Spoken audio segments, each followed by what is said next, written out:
নবীজির রওজা জিয়ারতে সৌদির নতুন নির্দেশনা। রওজা জিয়ারতে নতুন নির্দেশনা দিয়েছে সৌদি আরব। কোটি কোটি মুসলমানের হৃদয়ের কেন্দ্রবিন্দু এ রওজা মোবারক। সম্প্রতি গালফ নিউজের এক প্রতিবেদনে এ তথ্য জানানো হয়েছে। সৌদি আরবের হজ ও উমরাহ বিষয়ক মন্ত্রণালয় জানিয়েছে, এখন থেকে রাসূলুল্লাহ সাল্লাল্লাহু আলাইহি ওয়াসাল্লামের রওজা জিয়ারতের আগাম অনুমতি নিতে হবে। এছাড়া বছরে একবারের বেশি জিয়ারতের সুযোগ পাবে না আবেদনকারীরা।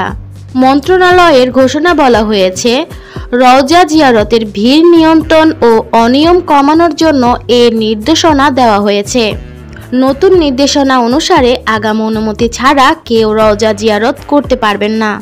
আগের মতো অনুমতি ছাড়া এখন আর জিয়ারতের সুযোগ থাকছে না। মন্ত্রণালয় আরও জানিয়েছে, জিয়ারতের জন্য সময় নির্ধারণ করে দেওয়া হয়েছে। একজন ইবাদতকারী 1 ঘন্টার বেশি সময় পাবেন না।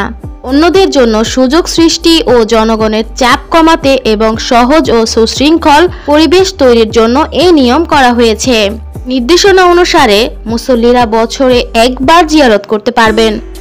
মূলত বাড়তি সংখ্যক মুসল্লিদের জিয়ারতের সুযোগ করে দিতে এমন পরিকল্পনা করা হয়েছে।